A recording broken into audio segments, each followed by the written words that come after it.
खामखेडा शिवारातील बारमध्ये बिनपरवाना लॉजिंगसह अवैध व्यवसाय.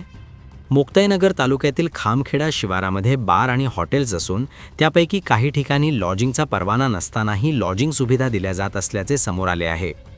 या लॉजिंगच्या आड वेश्या व्यवसाय सुरू असल्याची चर्चा नागरिकांमध्ये आहे. त्यासाठी हॉटेलच्या इमारतीच्या मागे लोखंडी जिन्याचा वापर करण्यात येत आहे. बारच्या परिसरात स्थानिक नागरिकांची शेती आहे, मात्र अवैध कृत्यांमुळे महिलांमध्ये भीतीचे वातावरण आहे.